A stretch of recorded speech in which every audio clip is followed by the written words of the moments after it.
So hello guys, आज हम पढ़ने जा रहे हैं क्लास 11th फिजिक्स का chapter number 5 which is work energy and power. अब ये जो चैप्टर है, इस चैप्टर की शुरुआत अपन करेंगे डॉट प्रोडक्ट से। अब फिजिक्स में अपन डॉट प्रोडक्ट और क्रॉस प्रोडक्ट पढ़ते हैं, बाकी इस क्रॉस प्रोडक्ट को अपन रोटेशनल में पढ़ेंगे, डॉट प्रोडक्ट को अपन इस चैप्टर में पढ़ेंगे। अब डॉट प्रोडक्ट करते कैसे हैं, चलो। अब अगर मान लो दो वेक्टर का डॉट प्रोडक्ट करना है तो वो लिखा जाता है ए बी कॉस थीटा से। मतलब उसका अगर एंगल वाला फॉर्म बोले तो वो ए बी कॉस थीटा होता है। और अगर दोनों का हमको डॉट मल्टीप्लीकेशन करना है, वेक्टर फॉर्म में दे रखा है, हमको यूनिट वेक्टर्स के फॉर्म में दे रखा है, ए कैप जे कैप के कैप के फॉर्म में, तो अपने को ये डायरेक्शन लेस होता है। ये स्केलर, इसको अपन स्केलर प्रोडक्ट भी कहते हैं। क्या कहते हैं? स्केलर प्रोडक्ट भी कहते हैं, क्योंकि यहाँ पर डायरेक्शंस नहीं लिखी जाती। तो अपन सीधा सीधा इनके जो कोफिशिएंट है, इनके जो डायरेक्शंस के आगे लगे हुए हैं, magnitude A X B X, A Y B Y, Z B Z, तीनों को मल्टीप्लाई करके और रिस्पेक्टिव उनके साइंस आगे लगा देंगे। ठीक है, तो इस तरह डॉट प्रोडक्ट होता है। एक छोटी सी बात और रहती है, projection of one vector over other. तो जैसे ए वेक्टर है, ये थीटा एंगल पे, दोनों के बीच में बी वेक्टर एक और है।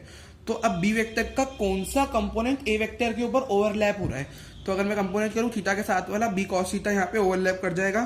तो बी वेक्टर मतलब बी कॉस थीटा यहाँ पे क्या है, बी कॉस थीटा यहाँ पे projection of B vector on A vector है। क्यों? क्योंकि उसका वो वाला कंपोनेंट पूरा ए वेक्टर पे लाई कर रहा है। देखो, B cos theta is equal to projection of B vector on A vector. तो ये छोटा सा मैं आपको शॉर्ट में मैंने बता दिया।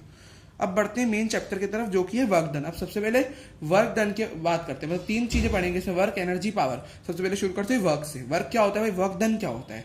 ठीक है, देखो, वर्क डन को अपन लिखते हैं फोर्स इनटू डिस्प्लेसमेंट। मतलब वर्क जब होता है, मतलब work is said to be done जब कोई भी अपन जिस कोई ऑब्जेक्ट पे फोर्स लगा रहे हैं और उस पर डिस्प्लेसमेंट प्रोड्यूस हो रहा है, तो अपन कहते हैं work is said to be done, उस समय वर्क होता है।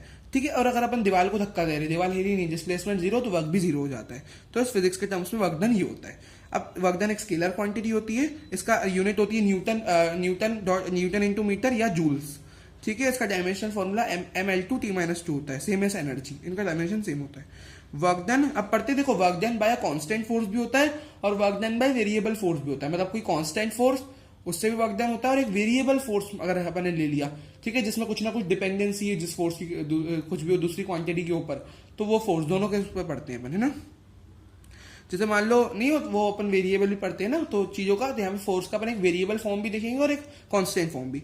तो वर्कडन का पहले अपन देखो फोर्स का कांस्टेंट फॉर्म देखते हैं, मेथड 1। तो वर्कडन किसी कांस्टेंट फोर्स के द्वारा कैसा होता है, देखो, उसको निकालने के लिए, वो वाला वर्कडन निकालने के लिए या तो अपन डॉट प्रोडक्ट कर ले, कांस्टेंट फोर्स की सीधा सीधा वैल्यू है अपन सीधा, या डॉट प्रोडक्ट कर ले, या तो हो सकता है अपने को दिया हो तो डॉट प्रोडक्ट अपन कर लेते हैं यहाँ पे। या तो मेथड 2 ये रहती है कि वर्क डन अपन लिख दें एफ डी कॉस थीटा, यानी फोर्स इंटू डिस्प्लेसमेंट, एंगल दिया हो तो साथ में ये वाला फॉर्मूला अपन लगा सकते हैं। तो कब की बात है, कांस्टेंट फोर्स दिया हो तो अपन क्वेश्चन को ऐसे सॉल्व कर सकते हैं। अगर थीटा 90 से छोटा, ये देखो, ये थीटा अगर 90 से छोटा होगा तो अपना कॉस थीटा क्या होता है, 90 से छोटे में कॉस पॉजिटिव होता है ना, तो वर्क डन भी पॉजिटिव आएगा। 90 के बराबर हो जाए कॉस, तो कॉस 90 तो क्या हो जाता है अपना 1 हो जाता है, तो कॉस 9 फिर अपना work done cos 90 sorry 1 cos 90 zero हो जाता है, साइन जीरो के बराबर होता है, ये जीरो हो जाएगा तो पूरा वर्क डन जीरो हो जाएगा। और थीटा अगर 90 से बड़ा हो जाए, तो कॉस जब 90 से बड़ा होता है ना, जैसे 180 हो गया तो कॉस 180 माइनस 1 हो जाता है, तो कॉस थीटा वहां पे नेगेटिव हो जाएगा, तो वर्क डन भी नेगेटिव आ जाएगा। ये यहाँ पे सब लिखा हुआ है, ठीक है, ठीक है, ये अपना ये हो गया पहला पेज। अब अपन देखते हैं, देखो, वर्कडन का नेचर पूछ के भी काफी क्वेश्चन आते हैं कि बताओ कि इस सिनेरियो में वर्कडन का नेचर कैसा है, पॉजिटिव है, नेगेटिव है, जीरो है, क्या है।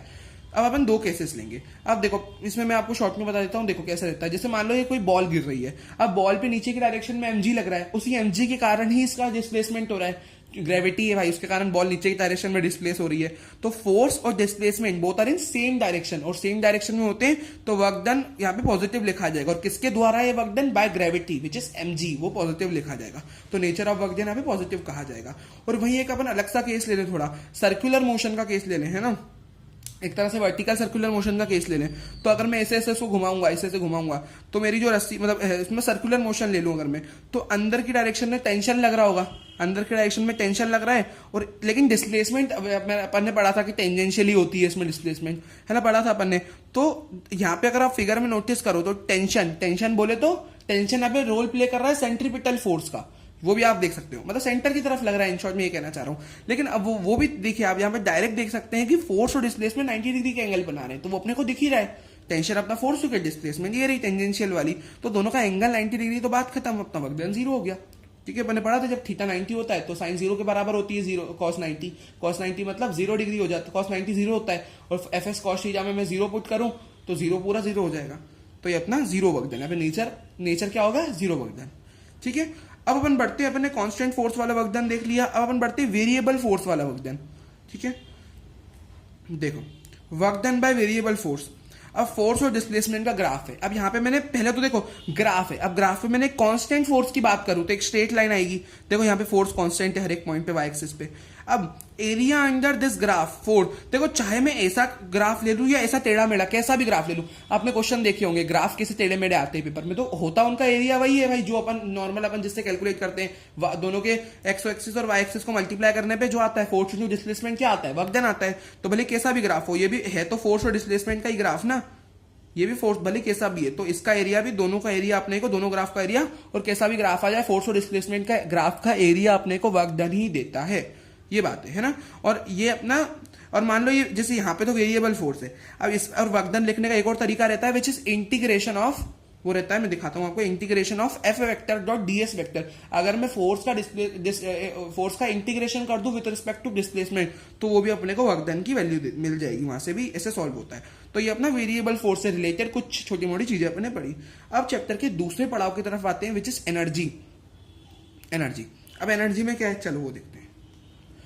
ओके, सो नेक्स्ट कंसेप्ट है अपना एनर्जी। अब एनर्जी क्या होता है, एनर्जी किसी बॉडी की कैपेसिटी और एबिलिटी होती है टू डू वर्क। देखो अपन ने वर्क पढ़ लिया, अब वर्क क्या होता था, अब उसी वर्क को करने की कैपेसिटी और एबिलिटी जो किसी बॉडी के पास होगी एनर्जी, वो एनर्जी किस लिए, वर्क को करने के लिए, तो वो कैपेबिलिटी और एबिलिटी को अपन एनर्जी कहते हैं किसी बॉडी के पास जो होती है वर्क करने के लिए, तो वो एनर्जी होती है। अब एनर्जी की वेरियस यूनिट्स होती है, एक तो होती है इसकी CGS unit which is known as erg. Erg is basically CGS unit of energy, है ना। तो ये हो गई यूनिट्स ऑफ एनर्जी, सबसे पहले होती है अर्ग, अर्ग सीजीएस यूनिट हो गई, और उसका सिंबल भी अर्ग ही होता है। ठीक है, अपन लिखते भी तो और अर्ग सिंबल के साथ लिखते हैं। और हाँ, ये काफी एक रिलेशन इंपॉर्टेंट है, 1 अर्ग में होते हैं 10⁻⁻7 जूल। तो ये था, है ना। अब अपन अगली यूनिट पढ़ते हैं एनर्जी की, और भी काफी सारी यूनिट्स है, जैसे और यूनिट्स होती है इलेक्ट्रॉन वोल्ट हो गया विच इज ईवी। ईवी लिखते हैं 1.6 × 10⁻⁻19 जूल्स होते हैं 1 ईवी में। कैलोरी, इसका सिंबल CAL होता है ना, ये अपना नेम है, मतलब उसका सिंबल वगैरह भी लिखा है साथ में, है ना। तो कैलोरी जैसे 4.186 जूल होते हैं एक कैलोरी में, है ना, या तो मतलब अपन कहते हैं 4.2 जूल इसको राउंड अप में। किलोवाट आवर, तो किलोवाट आवर को लिखते हैं 1 किलोवाट आवर होता है 3.6 × 10⁻6 जूल, है ना। एनर्जी एक स्केलर क्वांटिटी होती है, वो भी एक बात है ना। और हाँ, एक टर्म आएगी आगे चल के mechanical energy. Mechanical energy is nothing but known as total energy, उसको टोटल एनर्जी कहते हैं which is the sum of kinetic energy and potential energy. मतलब जो सारी एनर्जी को जोड़ दे तो मैकेनिकल एनर्जी मिलती है, मतलब वही काइनेटिक और पोटेंशियल को जोड़ने, वो बोल रहा हूँ मैं आपको कि दोनों को अगर ऐड कर दो, दोनों को साथ में बोले तो मैकेनिकल एनर्जी होती है।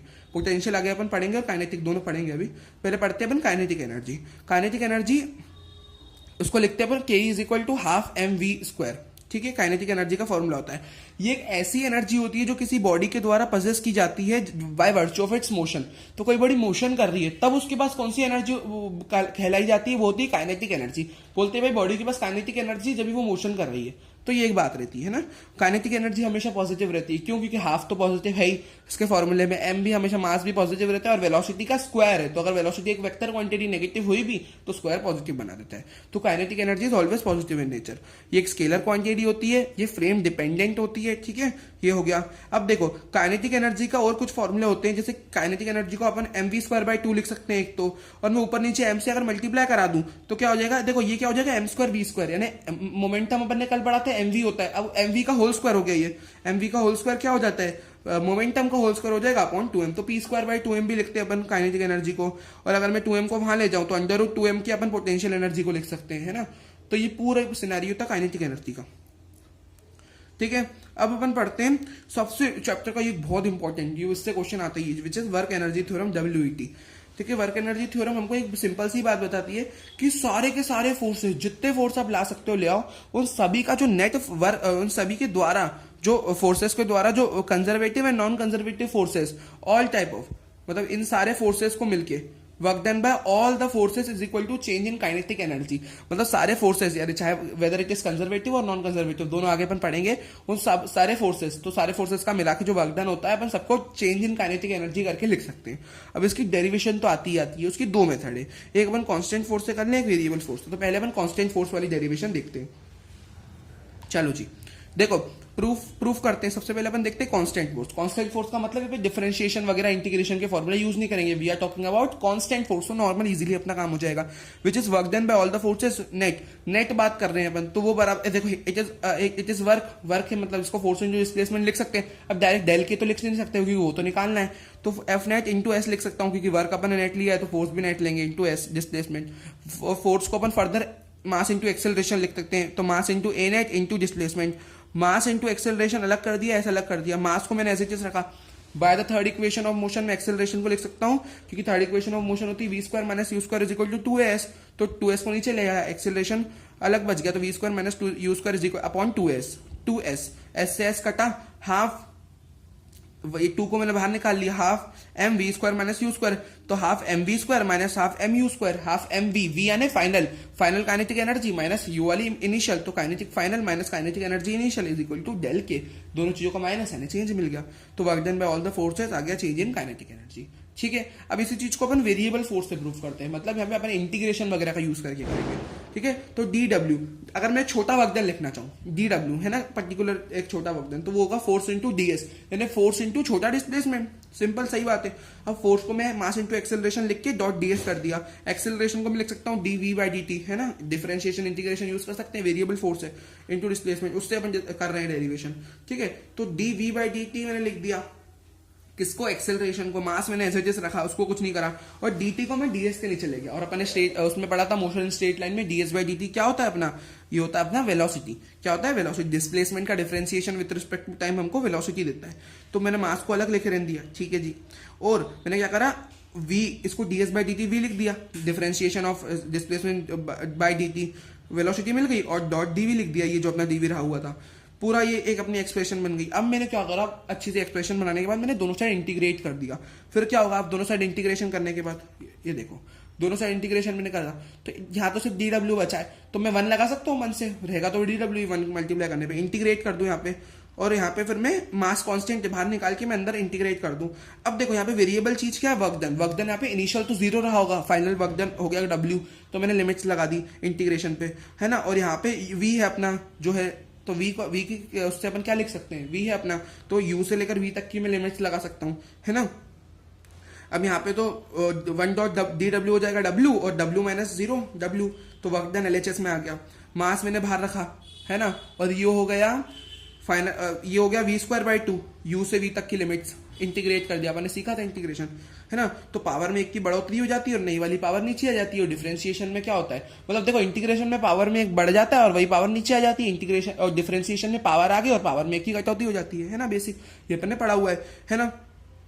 अब देखो work done is equal to, अब क्या हो जाएगा, हाफ एम, अब मैंने 2 को बाहर ले लिया, है ना, जो एम इंटीग्रेशन करने पे क्या हो गया था, वी स्क्वायर बाई 2 हो गया था, और मैंने क्या करा, वो 2 को बाहर ले लिया एम के नीचे, एम बाई 2 हाफ एम हो गया, और अंदर क्या बचा, अब मैंने अंदर जो लिमिट्स है वो अंदर डाल दी, v square minus you square हो गया, अब half m v square minus half m u square, तो K final minus K initial which is equal to del K, तो ये अपना वेरिएबल फोर्स से भी प्रूव हो गया। आगे बढ़ते हैं, चलो जी आगे बढ़ते हैं। अब अपना देखो मैंने बोला था कंजर्वेटिव और नॉन कंजर्वेटिव मैंने वर्ड यूज करे थे, अब दोनों को समझते हैं, इसका डिफरेंस पूछ सकते हैं अपने से 3 नंबर में, 2-3 नंबर में, तो वो पढ़ते हैं कंजर्वेटिव और नॉन कंजर्वेटिव फोर्सेस के बीच का डिफरेंस।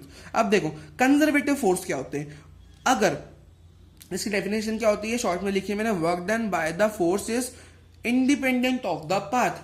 अब कंजर्वेटिव फोर्सेस ऐसे फोर्सेस होते हैं जिनके द्वारा किया गया वर्क डन पाथ पे डिपेंड नहीं करता, मतलब work done by the force is independent of the path, यानी कंजर्वेटिव फोर्स के द्वारा किया गया work done independent of the path होता है। मतलब देखो कंजर्वेटिव फोर्स जैसे हो गया, ये एक स्टेट फंक्शन होता है, स्टेट फंक्शन मतलब ऐसे फंक्शन जो पाथ पे डिपेंड नहीं करते हो, तो कंजर्वेटिव फोर्सेस उनके द्वारा किया गया जो वर्क डन होता है पाथ पे डिपेंड नहीं करता, तो ये स्टेट फंक्शन होते हैं। और work done also work done along closed path is equal to 0। अब अगर कंजर्वेटिव फोर्सेस है और ये क्लोज्ड पाथ में वर्क डन कर रहे हैं तो वो 0 लिखाया जाता है है ना। और कंजर्वेटिव फोर्सेस सिर्फ इनिशियल और फाइनल पोजीशंस पे डिपेंड करते हैं, क्योंकि ये स्टेट फंक्शन है ना, स्टेट फंक्शन है, तो वो इनिशियल और फाइनल पॉइंट पे सिर्फ डिपेंड करते हैं ना। ये हो गया। अब यहाँ पे देखो, इसको मैं आपको एक फिगर से समझाता हूं। अगर मान लो मुझे ए मेरा इनिशियल पॉइंट है, ठीक है, अब कंजर्वेटिव फोर्सेस के द्वारा किए गए वर्कडन से मैं यहां से लेकर यहां तक जाना चाहता हूं, लेकिन वहां वर्कडन कौन करेगा? कंजर्वेटिव फोर्स करेगा, जिसके कारण मेरा डिस्प्लेसमेंट होगा। सिंस वर्कडन हो रहा है तो डिस्प्लेसमेंट होगा। अब मैं ए से भी या तो ये पाथ से गया, ऐसे पाथ से गया, ऐसे पाथ से गया, मैंने 3 पाथ चूज करे, तीनों पाथ में वर्कडन किसी कंजर्वेटिव फोर्स ने किया है, तो ये वर्कडन कुछ भी कह लो W1 W2 W3 बराबर ही होंगे तीनों वर्कडन, क्योंकि पाथ पे डिपेंड करता ही नहीं है। तो वर्कडन कंजर्वेटिव फोर्स ने किया तो तीनों वर्कडन बराबर होंगे, since it does not depend on path. अब ये हो गया, देखो, और ये चीजें, और यहाँ पे क्या रहता है, कंजर्वेटिव फोर्सेस में टोटल एनर्जी कांस्टेंट रहती है, वर्कडन यहाँ पे रिकवरेबल होता है, वो सारी चीजें रहती है, छोटी मोटी चीजें आप देख लेना। अब यहाँ पे और भी चीजें रहती है, ठीक है। अब रैपिड रिवीजन है तो अपन थोड़ा फास्ट चलेंगे। अब अगला रहता है gravitational force, spring force, electrostatic force, है ना। ये इसके 3 टाइप्स होते हैं, कंजर्वेटिव फोर्स के 3 टाइप्स होते हैं, ग्रेविटेशनल फोर्स, स्प्रिंग फोर्स, जो अपने को दोनों पढ़ने हैं आज, और इलेक्ट्रोस्टैटिक फोर्स 12th में पढ़ेंगे अपन, ठीक है। तो देखो, अब दूसरा रहता है non conservative force. Non conservative force क्या रहता है? नॉन कंजर्वेटिव फोर्स होता है work done depends on path. अब देखो यहाँ पे क्या हो जाएगा, इसका उल्टा हो जाएगा, ठीक है। तो नॉन कंजर्वेटिव फोर्स में क्या रहता है, work done depends on path, है ना। वहां पे क्या हो रहा था, वर्क डन जो किया गया फोर्स के द्वारा पाथ पे डिपेंड नहीं कर रहा था, ठीक है। और यहाँ पे वही वर्क डन पाथ पे डिपेंड करेगा, ठीक है। तो work done by the force does not is independent of the path, और work done depends on path, ठीक है।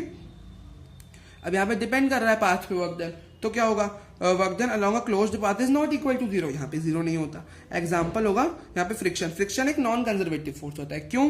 क्योंकि नॉट यहाँ पे, और यहाँ पे एक चीज ये भी रहती है कि जो अपने यहाँ पे नॉट कंप्लीटली रिकवरेबल होते हैं, जैसे यहाँ पे वर्क डन रिकवरेबल था, यहाँ कंप्लीटली रिकवरेबल नहीं होता, उल्टा कर दो बस इसका, ठीक है।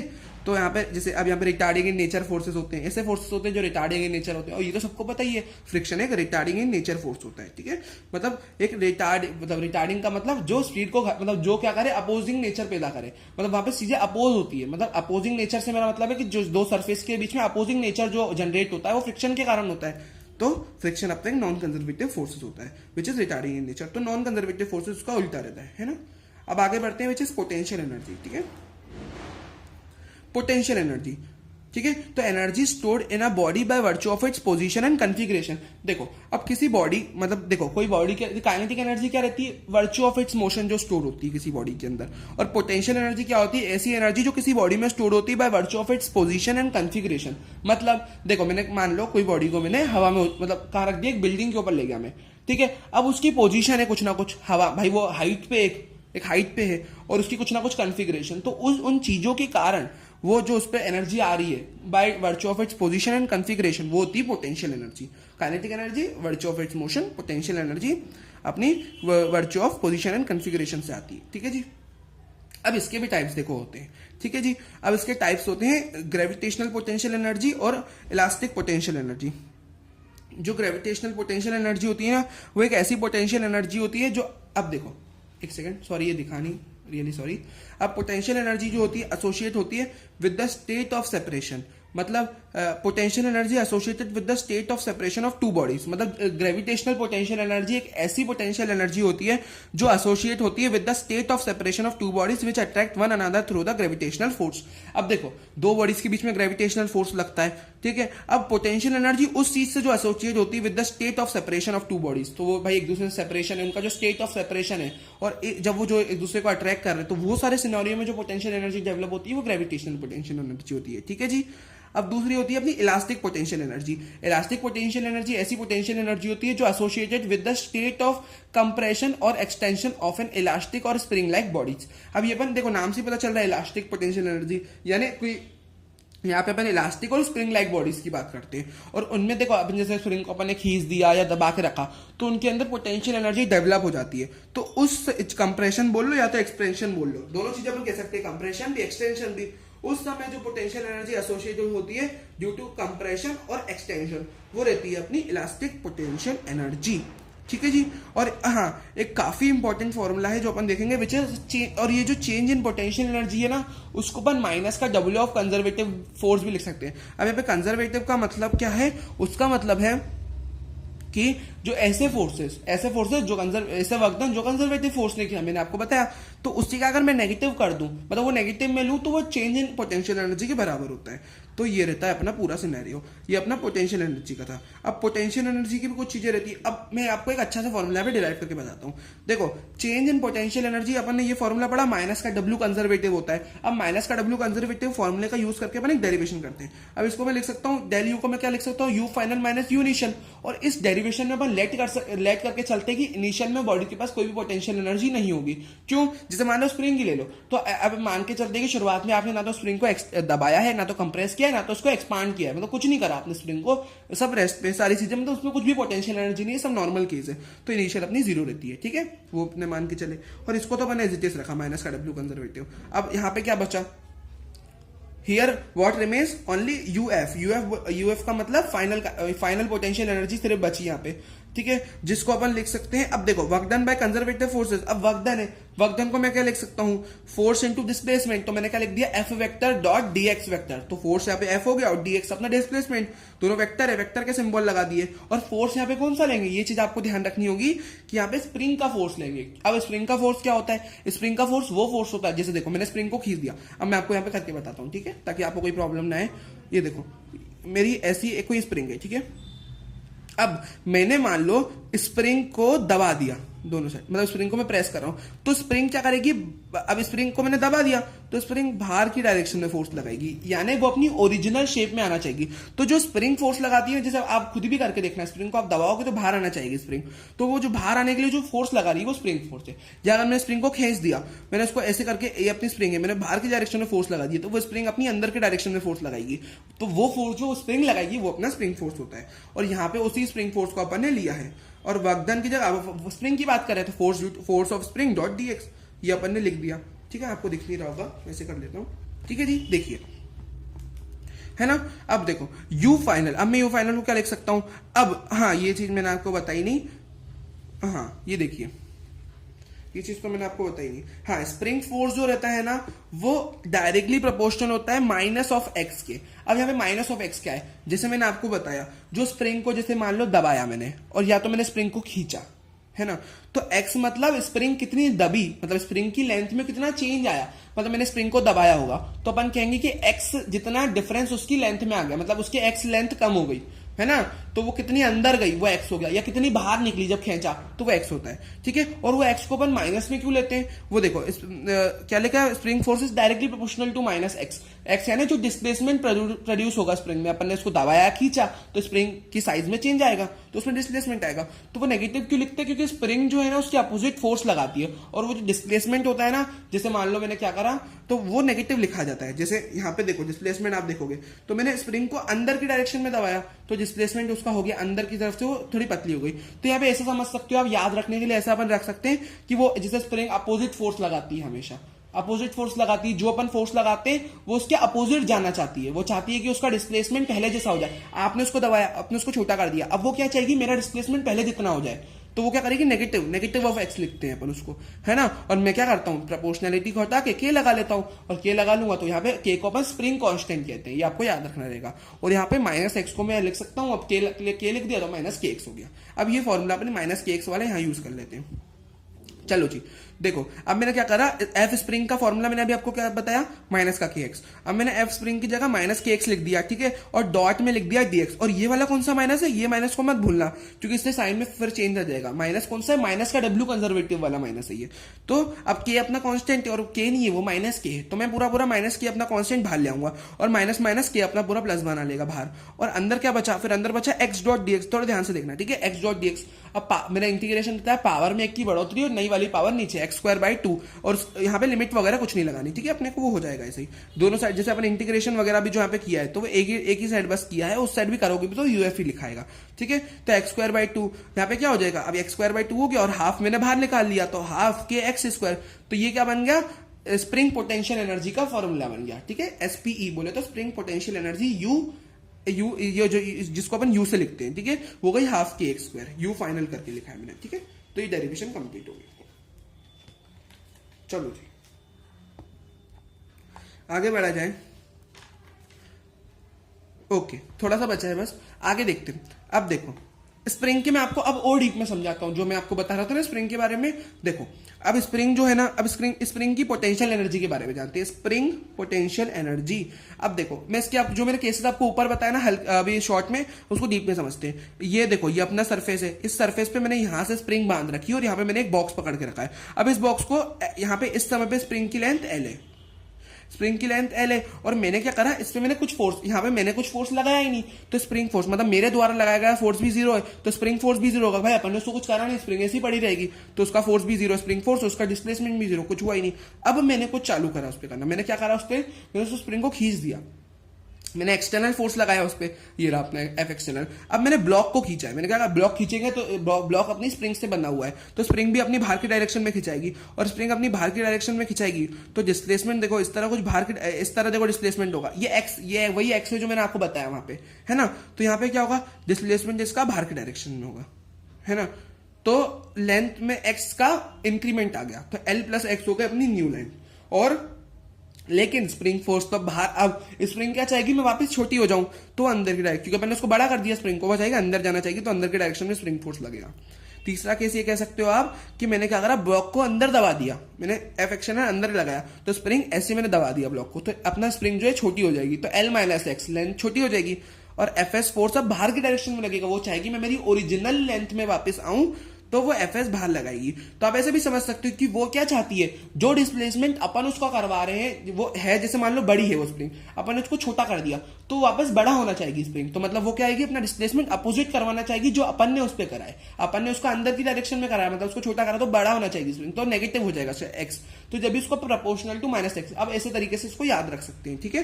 तो ये छोटी सी चीज है, तो इस तरह अपना हो गया, और एफ एक्शन लगा, बाहर की डायरेक्शन में स्प्रिंग अपनी नॉर्मल लाना चाहिए, वो अपनी ओरिजिनल कॉन्फ़िगरेशन लाना चाहती है। तो ये अपना पूरा स्प्रिंग का टॉपिक था।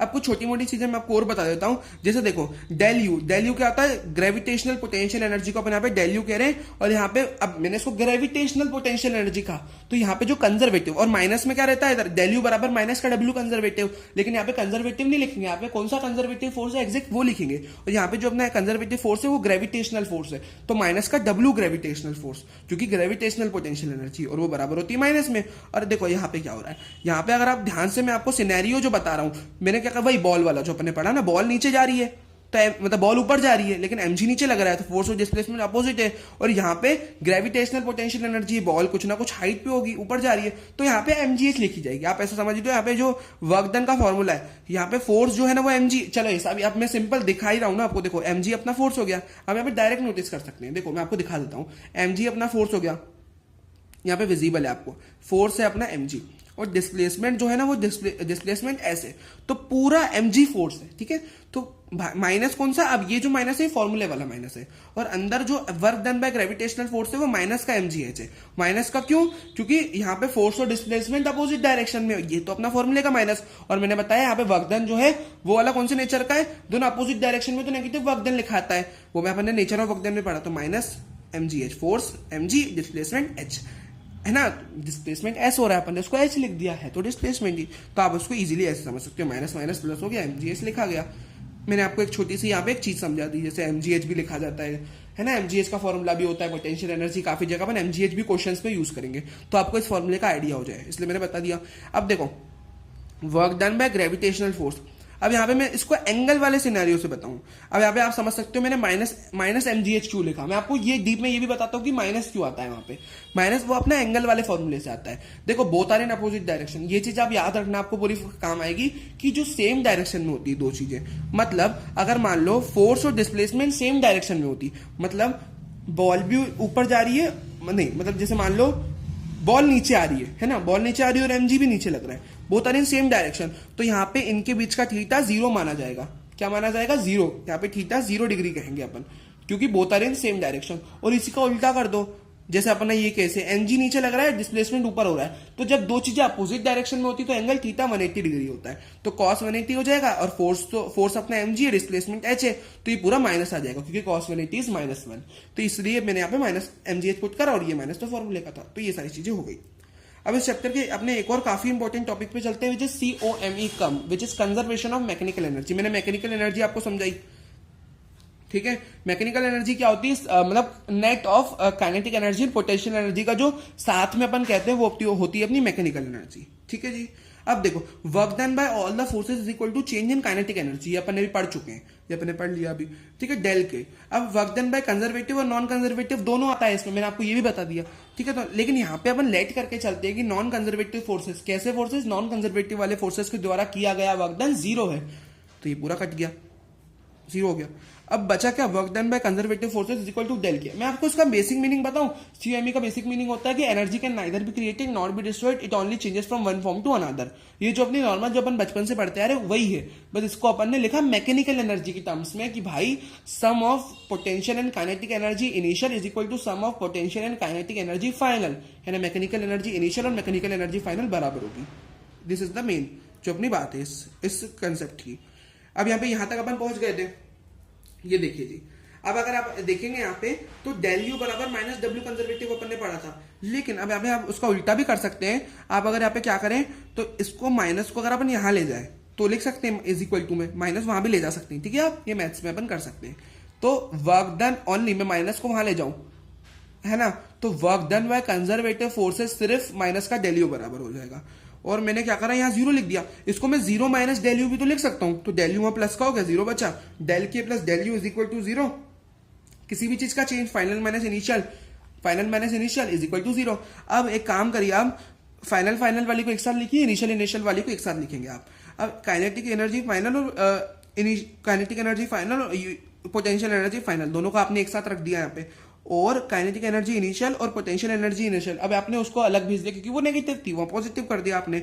और काइनेटिक एनर्जी इनिशियल और पोटेंशियल इनिशियल बराबर kinetic final plus potential final. या आप इसको ऐसे भी लिख सकते हैं, यू को आप पूरा लिख दो, पोटेंशियल पीई लिख दो, तो एक ही बात है। तो यहाँ पे अब आप ये से भी लिख सकते हैं कि दोनों का जो सम आता है, दोनों kinetic energy plus potential energy initial, वो बराबर होगी MEI यानी मैकेनिकल एनर्जी इनिशियल, और KF प्लस UF यानी काइनेटिक और पोटेंशियल का फाइनल वाला दोनों का sum mechanical energy final, both are equal. So ये अपना COME का प्रूफ हो गया। चलो, है ना, अब आगे बढ़ते हैं अपन, है ना। आगे बढ़ेंगे अगर अपन, तो वो होता है पावर। पावर को अपन कैसे लिख सकते हैं, पावर अपनी एक स्केलर फिजिकल क्वांटिटी होती है। ठीक है जी, पावर एक स्केलर फिजिकल क्वांटिटी होती है, उसको अपन ने लिख दिया। अब पावर को अपन, इसका एक अच्छा फॉर्मूला, इसके दो मतलब फॉर्मूले तो सब अच्छे होते हैं, है ना। तो पावर को अपन लिख सकते हैं वर्क अपॉन टाइम, और वर्क अपॉन टाइम को लिख सकते हैं एनर्जी बाय टाइम, क्योंकि अपन ने देखो ये चीज भी पढ़ी, इसकी डायमेंशन और सब सेम होते हैं, वर्क और टाइम, वर्क और एनर्जी के। तो वर्क और एनर्जी एक दूसरे को रेप्लिका अपन कह, मतलब उनको कभी कभी रिप्लेस करा जा सकता है, तो वर्क या एनर्जी बाय टाइम भी इसको लिख सकते हैं। अब यहाँ पे देखो, अब इसकी एक डेरिवेशन ये भी होती है। देखो, पावर को आप, पावर क्या होता है, वर्क अपॉन टाइम। ठीक है, ये डेरिवेशन भी आप देख लीजिए, FV। मैं किसकी डेरिवेशन बता रहा हूँ, फॉर्मूला FV कैसे आया, FV। तो पावर होता है वर्क अपॉन टाइम, तो मैं इसको dW/dt लिख सकता हूँ, है ना, छोटा वर्क और छोटा टाइम लिख सकते हैं जी। अब वर्क डन को आप लिख सकते हो फोर्स इंटू डिस्प्लेसमेंट। अब छोटा वर्क डन है तो डिस्प्लेसमेंट भी छोटा होगा, अपॉन dt। और अगर मैं आपको एक चीज और बताऊं, नोटिस अगर आप करें तो ds/dt होता है अपना क्या, वेलोसिटी, तो F.v। तो इस तरह अपना F.v वाला फॉर्मूला है, F इंटू वी। और हाँ, एक काफी इंपॉर्टेंट रिलेशन कन्वर्जन के लिए अपन यूज कर सकते हैं, 1 हॉर्स पावर में होती है 746 वॉट अप्रोक्सीमेटली। पावर की यूनिट जैसे आपको पता है वॉट होती है, ठीक है, तो 1 हॉर्स पावर में 746 वॉट होते हैं, है ना। तो ये, और पावर का डायमेंशनल फॉर्मूला mL/T-3 होता है। ये हो गया अपना पूरा पावर का कंसेप्ट, ये अपना पूरा पावर का कंसेप्ट कंप्लीट। अब अपन चलते हैं vertical circular motion. This is also an important concept. यहाँ पे डेरिवेशन नहीं है क्योंकि ये अपना रैपिड रिवीजन है, बट हाँ मैं आपको इसका मीनिंग मतलब समझा देता हूँ। यहाँ पे देखो, दो तरह के सर्कुलर मोशन होते हैं। एक तो आप सर्कुलर मोशन ऐसा कर रहे हो, तो जैसे मान लो एक टेबल रखा है, ठीक है, अब वो टेबल है, वो टेबल पे आप ऐसे ऐसे घुमा रहे हो, है ना, मतलब ऐसे रस्सी बांध दी, मतलब ऐसे कहने का मतलब समझ लो हॉरिजॉन्टल ऐसा, अब ऐसा सर्कुलर मोशन कर रहे हैं, यानी ऐसा प्लेन पे एकदम हॉरिजॉन्टल। और वर्टिकल यानी आप ऐसा सीधा सीधा सर्कुलर मोशन कर रहे हैं, सीधा, अगर आप पेन को सीधा करके ऐसे ऐसा सर्कुलर मोशन सीधा वाला, तो वो होता है अपना वर्टिकल सर्कुलर मोशन, है ना, दो। और यहाँ पे अपन पढ़ रहे हैं वर्टिकल सर्कुलर मोशन। देखो, अब इस पे अपन ABCD 4 पॉइंट ले लेते हैं। अब इसमें ना चारों पॉइंट पे अलग अलग वेलोसिटी होती है, जिनकी डेरिवेशन भी इंपॉर्टेंट है, पर मैं आपको यहाँ पे डायरेक्ट बता देता हूँ। VA, लेकिन आप इसको प्रिपेयर कर लेना, ये इंपॉर्टेंट है, ठीक है। VA बराबर होता है √5GL, यानी A पॉइंट पे जब, जैसे मान लो मैं पत्थर को घुमा रहा हूँ रस्सी से बांध के, ठीक है, तो A पॉइंट से जब पास हुआ, अब देखो यहाँ पे A पॉइंट पे वो वेलोसिटी होती है जिस वेलोसिटी से मिनिमम वो जाए ना पत्थर, तो C पॉइंट तक तो वो पहुंच ही जाए। मतलब ऐसा नहीं हो कि C पॉइंट से पहले जाके रस्सी अपनी, मतलब मैं जैसे मान लो हाथ से घुमा रहा हूँ, तो वो सी पॉइंट तक मतलब वो पहुंच जाए तो फिर उसके बाद तो नीचे आ जाता है वो, मतलब ऐसा आप समझ सकते हो। बट मैं आपको डायरेक्ट बताता हूँ, वी ए मतलब ए पॉइंट पे समझ लो उसकी वेलोसिटी होती है √5gl, ठीक है, और बी पॉइंट पे इसकी वेलोसिटी होती है √3gl, सी पे √gl और डी पे होती है √3gl, ठीक है। तो ये चारों फॉर्मूले होते हैं अपने। अब हम इस चैप्टर के लास्ट टॉपिक की तरफ बढ़ते हैं। और हाँ, यहाँ पे कोलिजन नहीं है, वो अपन अलग से पढ़ेंगे, COM सेंटर ऑफ मास और कोलिजन अलग से पढ़ेंगे, ठीक है। तो अपन बढ़ते हैं वेरिएबल मास सिस्टम, जो चैप्टर का लास्ट टॉपिक है। अब देखो, जैसे अपन ने वो नहीं पढ़ा था सेकंड लॉ ऑफ मोशन, जो मैंने आपको लॉज ऑफ मोशन में पढ़ाया था, उसमें मैंने आपको एक रॉकेट प्रपल्शन नाम का मैंने वर्ड यूज किया था वहां पे। और मैंने वहां पे जब मास को देखो, यहाँ पे मैं आपको समझाता हूँ वेरिएबल मास सिस्टम क्या होता है। देखो, अब जैसे मान लो कोई रॉकेट जा रहा है, ये रॉकेट के लिए रॉकेट वेरिएबल मास का मतलब क्या होता है। जैसे देखो, अब आपने रॉकेट चलते हुए देखा होगा, जो रियल लाइफ के अपने रॉकेट वगैरह होते हैं, तो वो जब ऊपर जाते हैं स्पेस में, तो वो जब जाते हैं तो उनका फ्यूल कंटिन्यूसली बर्न होता है, और फ्यूल का अपना भी काफी मास होता है, उसमें तो बहुत सारा मास का फ्यूल रहता है, वो फ्यूल कंटिन्यूसली जलता रहता है, मतलब मास कम होता रहेगा उसका, क्योंकि फ्यूल तो भाप बन के निकलता जाता है, वो अपना बाहर एटमॉस्फेयर में चला जाता है, तो अपना फ्यूल तो बर्न हो जाता है, तो मास कम हो जाता है। तो वेरिएबल मास सिस्टम है, वेरिएबल मतलब समथिंग इज चेंजिंग, तो मास चेंज होता रहता है। तो उसके लिए अपन कैसे लिखते हैं, किसका फॉर्मूला, फोर्स का फॉर्मूला। देखो, अब जैसे रॉकेट ऊपर जा रहा है तो dm/dt मास वो निकालता रहता है, मतलब पर टाइम वो मास निकालता रहता है, उसका मास कम होता रहता है dm/dt रेट से। अब कैसे रॉकेट अपना काम करता है, रॉकेट पे एक थ्रस्ट फोर्स लग रहा होता है जो उसको ऊपर ले जाता है, नीचे उसका mg लग रहा होता है, ऊपर उसका एक्सेलरेशन होता है, ये basic. F net by second law of motion मैंने आपको बताया था, जो अपन ने पढ़ा था, dp/dt होता है। और मास, अगर यहाँ पे मैंने मास को वेरिएबल ले लूं, मैंने अपन ने क्या करा था, मास को कांस्टेंट ले लिया था, और मास को बाहर अपन ने भेज दिया, dv/dt अंदर रखा, तो अपना एक्सेलरेशन आ गया था, ma फॉर्मूला बन गया था अपना, जो सेकंड लॉ ऑफ मोशन से। अब मैंने बताया था, अगर मैं मास को यहाँ पे वेरिएबल रख दूं, यानी मैं वेलोसिटी को कांस्टेंट मान के बाहर निकाल लूं, तो वो वेलोसिटी अपनी जो अपन बाहर निकालते हैं ना, वो वी रिलेटिव कहलाती है। क्या कहलाती है, वी रिलेटिव। और मास अपन ने वेरिएबल माना है यहाँ पे, तो अपन ने क्या करा, उसको डिफरेंशिएशन कर दिया विद रिस्पेक्ट टू टाइम, तो dm/dt। तो ये फोर्स का फॉर्मूला आ जाता है, वी रिलेटिव dm/dt। ये अपन रॉकेट प्रपल्शन केसेस यानी रॉकेट वाले क्वेश्चंस में यूज करते हैं। यहाँ पे अब देखो, अपन नॉर्मल एक इक्वेशन भी लिख सकते हैं यहाँ पे, ये देखो, जैसे अब रॉकेट ऊपर जा रहा है, एफ थ्रस्ट उस पे ऊपर लग रहा है, नीचे रोक कौन रहा है, mg, तो ले जाने वाला एफ थ्रस्ट माइनस रोकने वाला mg, और नेट उसका फोर्स लग रहा है जो उसमें मास इनटू एक्सेलरेशन। तो ये अपनी इक्वेशन भी अपन इससे बना सकते हैं। तो ये था अपना पूरा chapter work, energy and power. I hope आपको समझ में आया होगा, ठीक है। तो यही था अपना पूरा chapter. Thank you for watching this video, please do like, share and subscribe the channel. Bye bye.